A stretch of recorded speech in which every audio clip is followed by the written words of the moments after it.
Au mariage de mon frère, ma marque-place m'humilie, sans éducation et profiteuse. Toute la famille rit. Prête à fuir, mon frère m'a saisi. Il a défié son beau-père, ce que vous avez fait sera l'insulte la plus chère de votre vie. Le lendemain matin. Je m'appelle Sylvie Dubois. J'ai 33 ans. Et au moment où j'ai atteint la table d'honneur du dîner de répétition de mariage de mon frère, j'avais déjà vécu assez pour 2 personnes et enterré suffisamment de moi-même pour bâtir l'avenir de quelqu'un d'autre. Je ne suis pas entré dans ce restaurant chic comme une invitée se laissant porter par une célébration. Je suis entré comme la femme qui avait préparé des déjeuners scolaires avant le lever du soleil, appris à faire durer les provisions des semaines impossibles, travaillé en double service jusqu'à ce que mes mains tremblent, sauter l'université pour que quelqu'un d'autre puisse y aller. Et s'était enseigné à avoir l'air calme même quand la panique s'installait dans sa poitrine comme une pierre. J'étais la sœur qui signait les formulaires scolaires, courait après les factures impayées, mentait sur sa fatigue, et représentait la stabilité quand la vie ne nous en donnait aucune.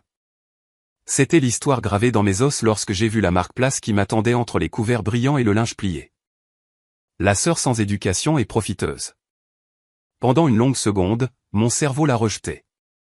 J'ai sincèrement cru que je m'étais trompé de table. Puis j'ai entendu les rires. Pas fort au début, juste quelques petits gloussements étouffés du côté de la mariée, le genre de rire que les gens riches utilisent quand ils veulent que la cruauté paraisse intelligente au lieu d'être cruelle. J'ai levé les yeux et surpris la cousine de la mariée, Zoé, me regardant avec un sourire suffisant et expectant, comme si elle avait attendu toute la soirée de voir si j'allais rougir, supplier ou craquer. Puis elle a levé son verre et a dit « Ah, c'est donc ça la parente gênante dont on nous a parlé. » Quelques têtes se sont tournées plus vite. Quelques personnes ont baissé les yeux trop tard, prétendant ne pas l'avoir entendu. Quelqu'un près du centre de table a même souri.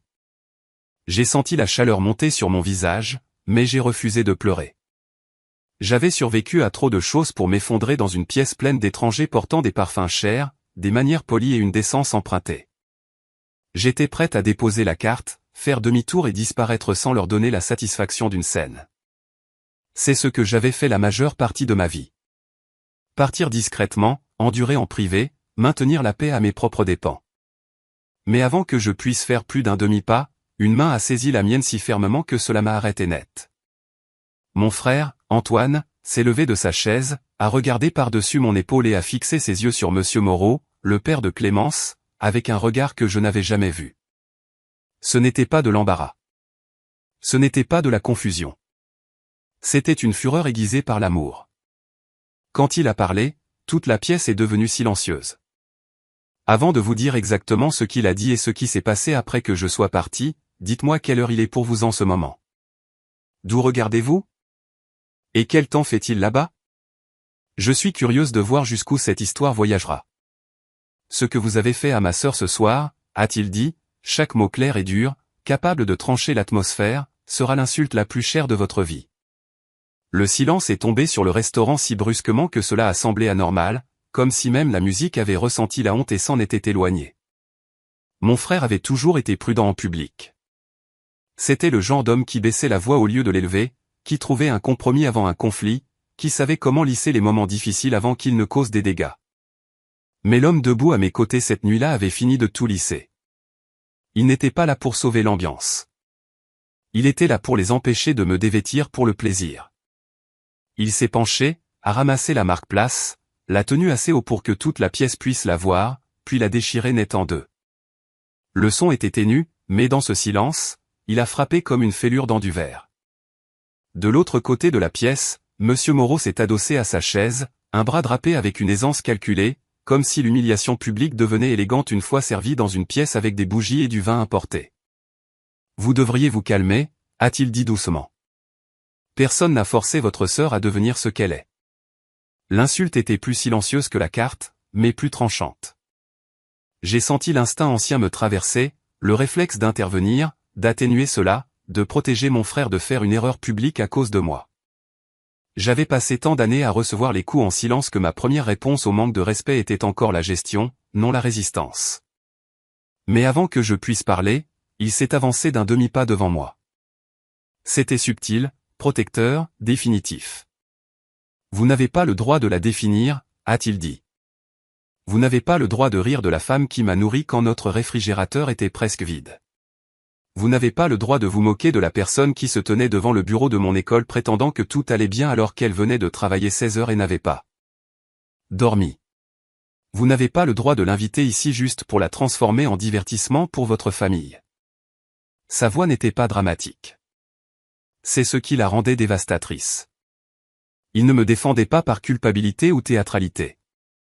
Il disait la vérité dans une pièce où la vérité était devenue la chose la plus offensante que l'on puisse offrir. Je l'ai regardé fixement, et pendant une seconde l'insulte elle-même a presque disparu sous la force de ce qu'il faisait. Puis la cousine de Clémence, Zoé, a levé les yeux au ciel et a lâché un petit rire faible, mais il a atterri mollement maintenant. La pièce avait changé. L'équilibre avait changé. La blague avait cessé d'être drôle dès l'instant où quelqu'un l'avait qualifiée de cruauté. Puis mon frère a dit autre chose. Plus bas, mais cela a coupé plus profondément que la colère. Vous pensiez qu'elle avalerait cela, a-t-il dit, regardant Monsieur Moreau. Vous comptiez sur sa dignité excessive pour ne pas vous humilier en retour. Cela m'a frappé là où je ne m'y attendais pas, car il avait raison. J'avais passé des années à être celle qui absorbait la douleur pour que quelqu'un d'autre puisse continuer d'avancer. Et debout là, dans cette pièce pleine de gens qui avaient confondu la réticence avec l'infériorité, j'ai entendu l'écho de ma propre voix des années plus tôt disant à un adolescent effrayé, « Ne t'inquiète pas, je m'en occupe. » À l'époque, il m'avait cru complètement. Ce soir, sans avertissement, il me rendait la promesse. Je sentais la chaleur monter de ma gorge à mon visage. Mais sous l'embarras, quelque chose d'autre s'installait en moi. Peut-être que l'humiliation brûle si fort qu'elle finit par se refroidir en clarté. Peut-être qu'il arrive un point où être insulté publiquement fait moins mal que de réaliser combien d'années vous avez gaspillé à essayer d'être assez petite pour que les autres se sentent à l'aise. Je me suis placé à côté de mon frère avant qu'il ne puisse dire quoi que ce soit de plus et j'ai levé le menton. Même si mes mains tremblaient si fort que je devais croiser les doigts pour le cacher. Vous voulez savoir ce qui est embarrassant, ai-je demandé, regardant directement la table où les rires avaient commencé. Ce n'est pas travailler sans diplôme. Ce n'est pas sacrifier le confort. Ce n'est pas choisir la survie plutôt que les apparences. Ce qui est embarrassant, c'est d'élaborer une soirée entière autour de l'humiliation de quelqu'un qui est venu ici de bonne foi. Quelques invités se sont agités sur leur siège. Une femme a baissé son verre. Un homme près du fond a cessé de faire semblant de consulter son téléphone. Zoé a fait tourner la glace dans son verre et m'a lancé un sourire éclatant et vénéneux. « S'il vous plaît, a-t-elle dit, vous pensez que travailler dur fait de vous une héroïne. Certains d'entre nous gagnent 10 fois votre revenu annuel en un seul clic. Cela ne signifie pas que nous demandons des applaudissements. » Cette phrase a atterri exactement où elle le voulait. Non pas parce que l'argent a pouvoir sur la vérité, mais parce qu'elle l'a dit avec la confiance de quelqu'un qui n'avait jamais eu à mesurer la dignité par rapport au loyer. Il ne s'agissait pas vraiment de revenus. Il s'agissait de classement, de décider quel genre de lutte méritait le respect, et quel genre méritait un ricanement. Je l'ai regardé, et, étrangement, je me suis senti moins effrayé qu'avant. Les gens comme elle ne semblent puissants que lorsque le reste d'entre nous accepte d'avoir honte. Je ne suis pas venu ici pour des applaudissements, ai-je dit. Je suis venu parce que mon frère me voulait ici. Cela aurait dû suffire.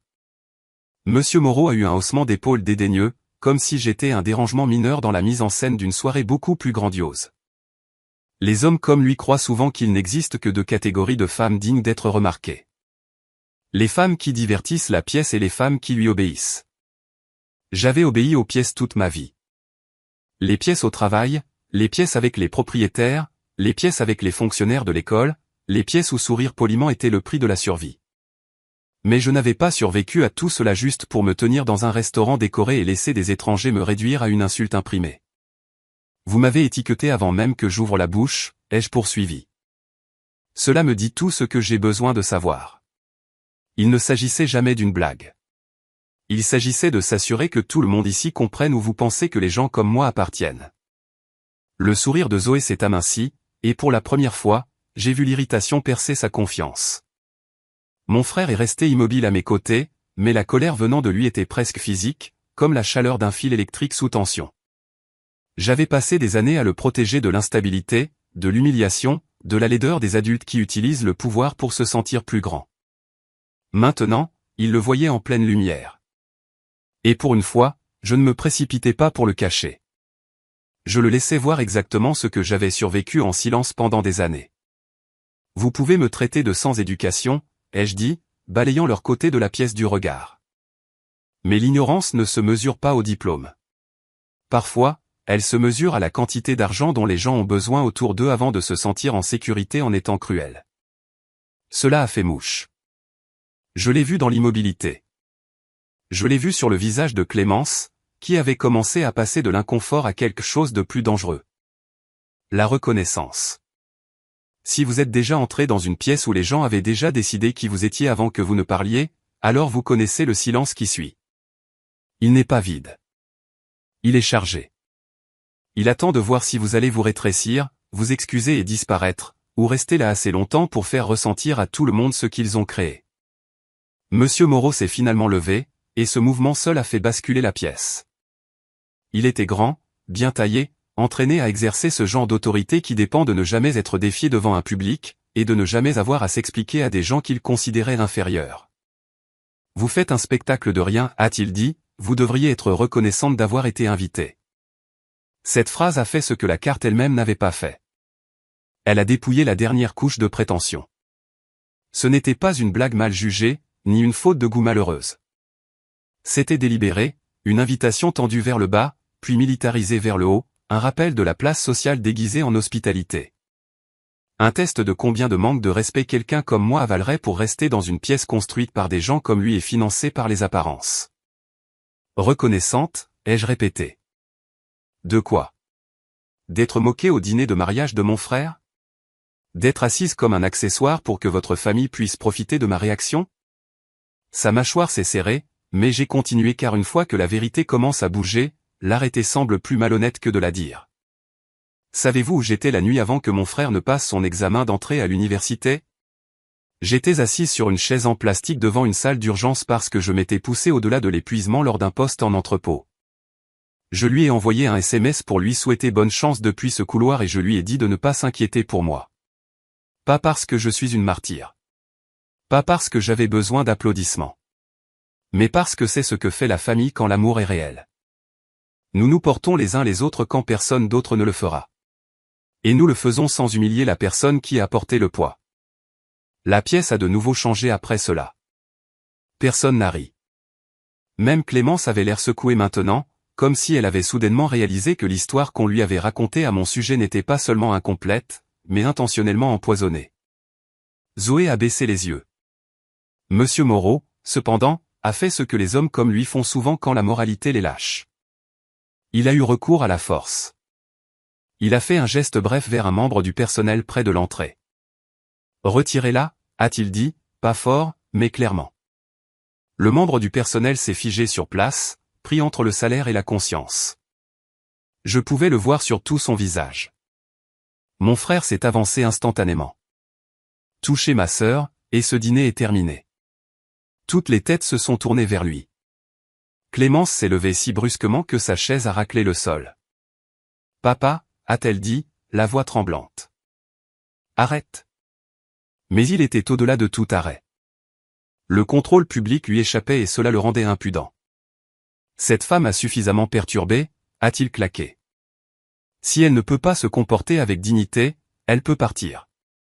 J'ai ri alors, non pas parce que quelque chose était drôle, mais parce que parfois l'hypocrisie devient si évidente qu'elle cesse de paraître menaçante et commence à paraître pathétique.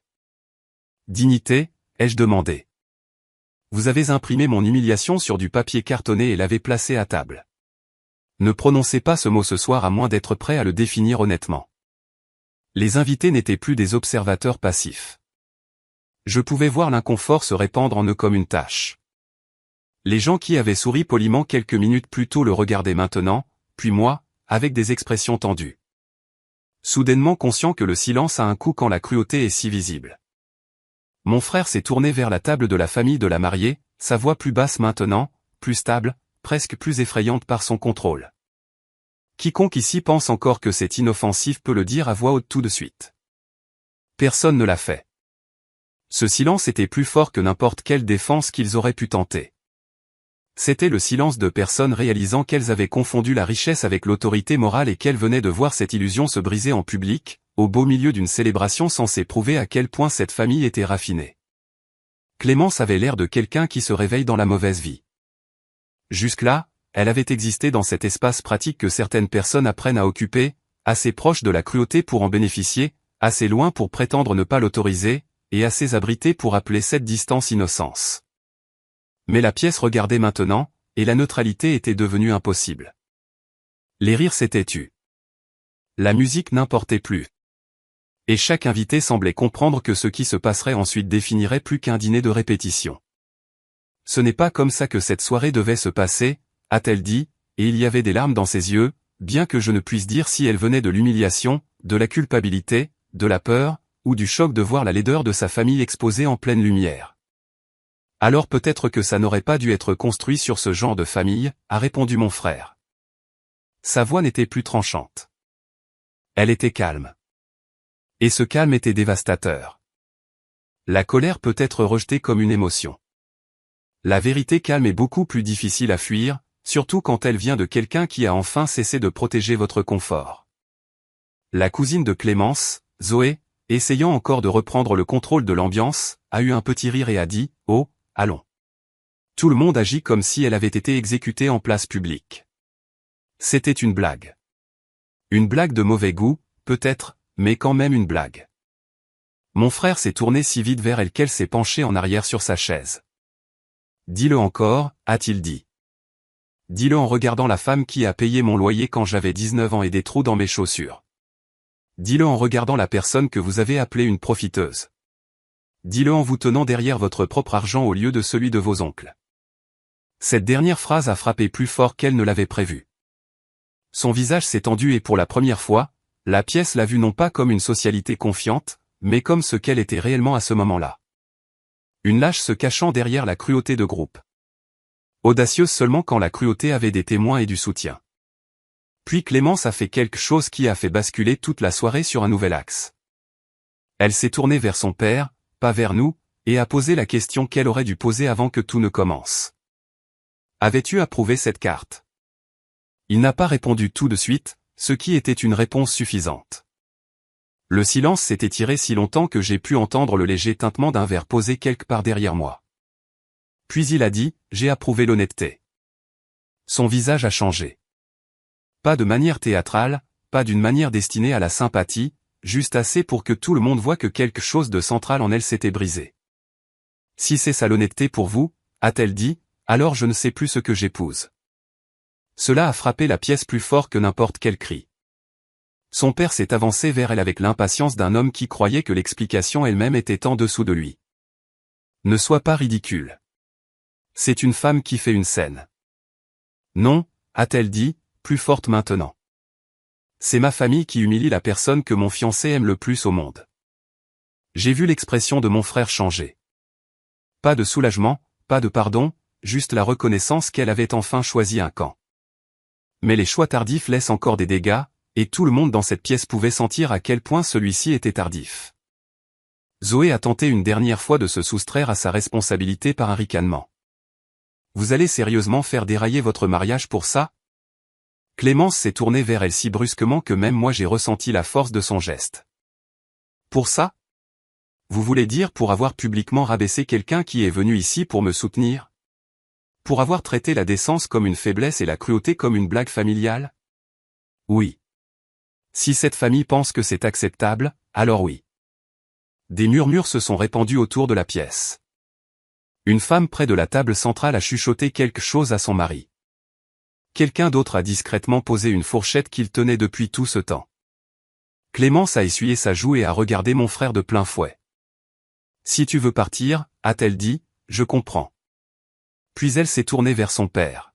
« Et si cela ne s'arrête pas maintenant, il n'y aura pas de mariage demain. » Ce fut la première conséquence indéniable de la nuit, et tout le monde l'a ressenti. L'air a changé. Ce n'était plus seulement une confrontation. C'était une ligne de fracture traversant le milieu de deux familles, l'une construite sur les apparences et l'autre sur le sacrifice. Son père la regardait comme si elle l'avait trahi. Mais ce qui l'avait vraiment trahi, c'était la vérité. Prononcée à voix haute dans une pièce qu'il pensait contrôler.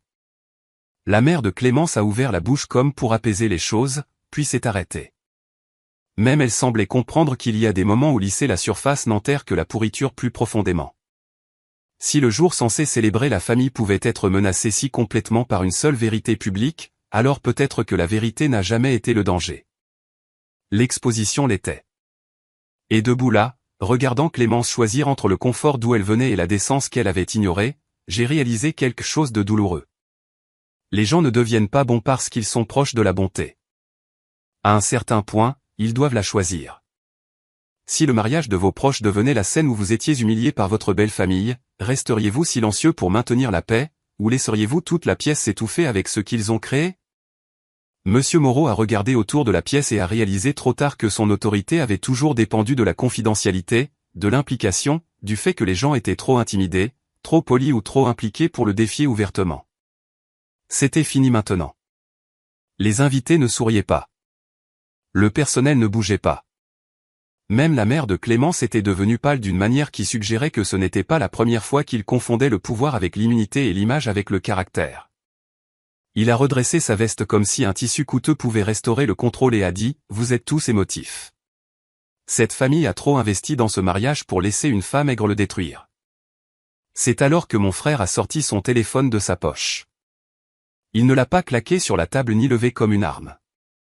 Il l'a simplement tenu dans sa paume et a regardé l'homme en face de lui avec une assurance qui a fait que toute la pièce s'est penchée en avant. « Alors parlons d'investissement », a-t-il dit. Un silence s'est de nouveau abattu sur le restaurant, plus profond qu'auparavant.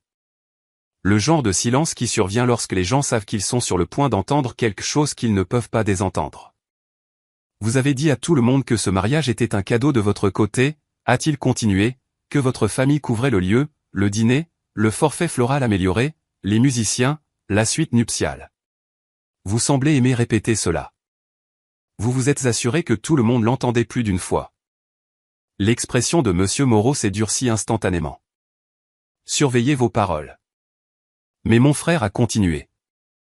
Vous avez oublié une chose. La plupart des paiements finaux ont été effectués via mon compte cette semaine.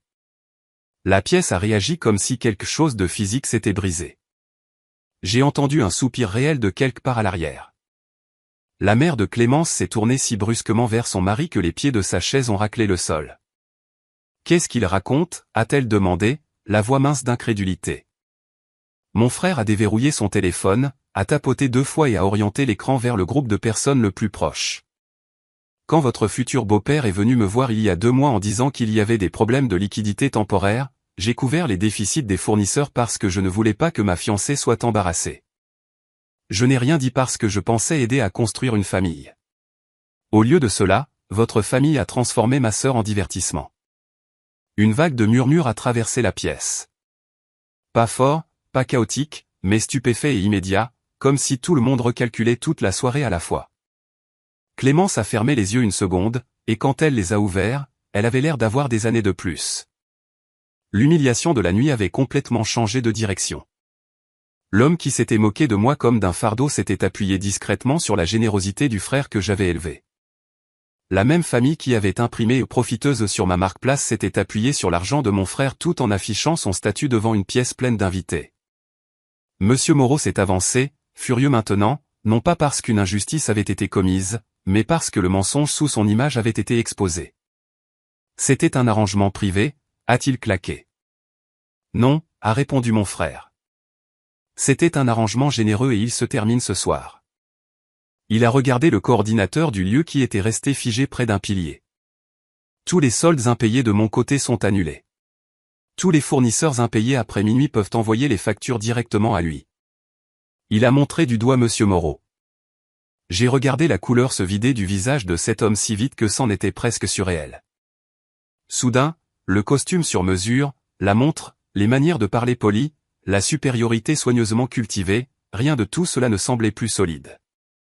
Juste un emballage coûteux autour de la panique. Zoé a essayé de dire quelque chose, mais mon frère l'a interrompu d'un regard acéré. Et avant que tu rouvres la bouche, terminons cela honnêtement. Tu as arrangé la marque place, n'est-ce pas? Son silence a répondu avant son expression. Clémence s'est tournée vers elle, incrédule. Tu as fait quoi? Zoé a commencé à bégayer. D'abord que c'était censé être drôle, puis que tout le monde réagissait de manière excessive, puis qu'elle n'avait jamais pensé que cela deviendrait si dramatique. Monsieur Moreau lui a aboyé de se taire. Mais c'était trop tard. Le fiancé avait trouvé non seulement un coupable, mais un schéma. Ce n'était pas une blague impolie. C'était tout un système familial qui protégeait la cruauté tant qu'elle divertissait les bonnes personnes et dérangeait les mauvaises. Je me suis avancé alors, et contrairement à plus tôt, je n'avais pas besoin d'un long discours. Aujourd'hui, je n'ai rien perdu, ai-je dit, regardant directement Monsieur Moreau. Mais vous venez de perdre le contrôle de cette pièce, le respect que vous affichiez si soigneusement, et peut-être la confiance de votre fille. C'est une insulte beaucoup plus chère que celle que vous avez imprimée pour moi. Les mots se sont posés sur la pièce comme un verdict. Personne n'a ri. Personne n'a interrompu. Même les larmes de Zoé, quand elles sont venues, semblaient inutiles. La mère de Clémence s'est assise comme si ses jambes l'avaient lâchée. Quelque part à ma droite, un invité a murmuré « Mon Dieu » sous son souffle. C'était le son que font les gens quand ils réalisent qu'ils ont passé une heure à regarder une hiérarchie sociale s'effondrer de l'intérieur. Et Monsieur Moreau essayait encore de se ressaisir. « Vous pensez que cela m'embarrasse » a-t-il dit, bien que sa voix ait perdu sa certitude. L'argent peut être réparé. Je l'ai regardé et j'ai compris quelque chose. Il croyait encore qu'il s'agissait de finances, de factures, d'optique, de dommages réparables. Il ne comprenait toujours pas que ce qui se brisait devant lui n'était pas le budget du mariage. C'était l'illusion qu'il était la personne la plus importante dans la pièce. Peut-être, ai-je dit doucement. Mais le caractère ne se rétablit pas aussi facilement une fois que tout le monde voit ce qu'il y a en dessous. Le démêlement final s'est produit plus vite que je ne l'espérais et plus lentement qu'il ne le méritait. Une fois que la vérité se ferait un chemin à travers la surface d'une pièce comme celle-là, elle ne s'arrête pas poliment là où les puissants le demandent. Elle continue de bouger. Elle se glisse sous les nappes et sous les sourires polis, et à travers chaque excuse chuchotée que les gens utilisaient autrefois pour protéger la mauvaise personne. Clémence a retiré sa bague de fiançailles, non pas avec des fioritures dramatiques, ni avec un discours taillé pour l'attention, mais avec la précision épuisée de quelqu'un qui en avait enfin assez vu pour que le déni soit impossible. Elle l'a tenue dans sa paume pendant une longue seconde, la regardant comme si elle appartenait à une version d'elle-même qu'elle ne pouvait plus défendre, puis l'a placée sur la table devant son père au lieu de la rendre à mon frère. Cela comptait. Elle ne mettait pas fin au moment parce qu'elle avait cessé d'aimer l'homme qu'elle devait épouser. Elle y mettait fin parce qu'elle avait enfin compris le genre de fondation que sa famille avait posé sous cet amour, et elle ne se faisait plus confiance à l'intérieur. « Je ne peux pas faire ça demain » a-t-elle dit. Sa voix était brisée, mais assez stable pour porter jusqu'à tous les coins de la pièce. Pas avec ça qui plane sur nous. Pas tant que ma famille est capable de ça. Pas tant que j'essaie encore de comprendre pourquoi je ne l'ai pas arrêté plus tôt. Mon frère a fermé les yeux brièvement, et pendant un moment j'ai vu le garçon que j'avais élevé sous l'homme qu'il était devenu. Le garçon qui voulait encore fixer la douleur même quand il ne l'avait pas causée. Le garçon qui croyait autrefois que s'il travaillait assez dur, aimait assez fort, endurait assez, les gens finiraient par choisir la décence. Mais quand il a rouvert les yeux, il n'y avait que la clarté. « Alors ne le fais pas » a-t-il dit, sans supplication, sans négociation, sans tentative désespérée de sauver les apparences. Juste la vérité. Cela, plus que tout, a révélé à quel point il était différent des gens de l'autre côté de la pièce. Il était disposé à perdre un mariage avant de se perdre lui-même. Les invités commencèrent à murmurer sérieusement maintenant, pas les petits chuchotements amusés d'avant, mais les murmures agités, embarrassés, soucieux de leur réputation, de personnes réalisant qu'elles venaient d'être témoins d'un effondrement social dont elles parleraient pendant des mois. Un couple âgé du côté du fiancé s'est discrètement levé et s'est glissé vers la sortie en premier. Puis deux associés commerciaux de Monsieur Moreau ont suivi après un signe de tête maladroit au gérant du lieu. Quelques autres invités se sont levés un par un, chaque départ le frappant plus fort que n'importe quel cri. Les hommes puissants peuvent survivre à la confrontation. Ce qu'ils ne peuvent pas endurer confortablement, c'est l'abandon par un public qui ne les trouve plus impressionnants. La mère de Clémence s'est assise lourdement, visiblement secouée. Zoé, soudainement dépouillée de tout sarcasme et de toute posture, a commencé à pleurer ouvertement, mais personne ne s'est précipité pour la réconforter. Cela, plus que tout, m'a dit à quel point la pièce avait complètement changé. Les gens ne décidaient plus si la nuit était allée trop loin. Ils avaient accepté qu'elle l'avait fait, et il savait exactement qui l'avait poussé là. Mon frère s'est tourné vers moi et a demandé doucement, « Es-tu prête à partir ?» J'ai regardé autour de moi une dernière fois. Les fleurs étaient toujours belles. Les bougies vacillaient toujours. Les guirlandes lumineuses brillaient encore comme si la soirée avait un avenir. Mais au centre de tout cela se tenait un homme qui avait passé sa vie à confondre l'image et la valeur, maintenant abandonné dans les décombres de la performance même qu'il avait mise en scène. Il semblait plus petit d'une certaine manière, bien que son corps n'ait pas changé. L'exposition avait le don de rapetisser les gens qui se construisaient sur l'intimidation. Il nous a appelés une fois, sa voix rauque maintenant de désespoir et de colère. « Vous faites une erreur, tous les deux. » J'ai fait une pause à la porte et je lui ai fait face. « Non, » ai-je dit, l'erreur était de penser que la gentillesse était une faiblesse, que le sacrifice était honteux, et que les gens sans titre resteraient silencieux pendant que vous les piétineriez. Vous ne m'avez pas seulement insulté ce soir. Vous vous êtes exposé devant tous ceux que vous vouliez impressionner. Pour la première fois de la soirée, il n'a eu aucune réplique, aucune réponse polie, aucun ordre, aucune correction suffisante, juste un visage rempli de la réalisation naissante que la pièce avait cessé de lui appartenir. Puis je suis sorti avec mon frère à mes côtés. L'air frais de la nuit a frappé mon visage et pour la première fois de la soirée, j'ai pu respirer sans me sentir observé.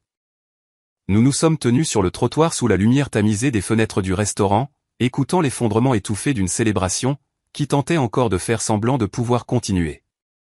J'étais entré dans cet endroit en pensant que je devrais peut-être avaler une humiliation de plus pour la paix.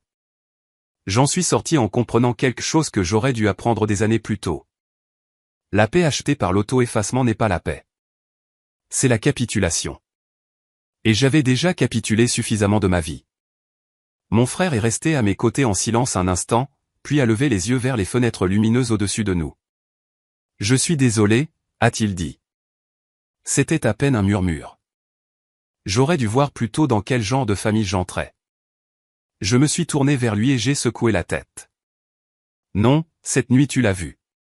C'est ce qui compte. » Il a laissé échapper un souffle comme un homme posant quelque chose de lourd qu'il avait porté trop longtemps. Derrière nous, à travers le verre, je pouvais encore voir du mouvement, le personnel débarrassant les tables, les invités ramassant leurs manteaux, Clémence se tenant à l'écart de ses parents comme si la ligne invisible entre eux était enfin devenue visible. Le lendemain matin, les dégâts se sont propagés exactement comme les arrogants s'imaginent toujours que ça ne se fera pas. 3 fournisseurs ont publiquement tagué Monsieur Moreau dans des litiges de paiement. Le poste d'un invité sur le scandale de la carte profiteuse s'est répandu plus vite que quiconque dans cette pièce n'aurait pu le contenir. À midi, le mariage a été officiellement reporté. Dans l'après-midi, les gens qui avaient loué sa générosité demandaient en privé qui avait réellement financé l'événement. Le soir, tout le monde connaissait la même vérité qu'il avait essayé si fort d'enterrer. La soi-disant sœur sans éducation et profiteuse était entrée seule. Mais les personnes qui sont parties déshonorées étaient celles qui avaient tout l'argent du monde et ne pouvaient toujours pas acheter la décence, la loyauté ou la classe. Et quelque part entre l'humiliation de cette nuit-là et les retombées du lendemain, quelque chose en moi s'est calmé. Non pas parce que la vengeance a tout guéri. Ce n'était pas le cas. Non pas parce que la douleur a disparu. Ce n'était pas le cas. Mais parce qu'enfin la honte a atterri là où elle devait être. Je n'étais plus la femme à la table avec la carte cruelle. J'étais la femme qui a traversé l'humiliation et a laissé ceux qui l'ont causé debout dans leur propre ruine.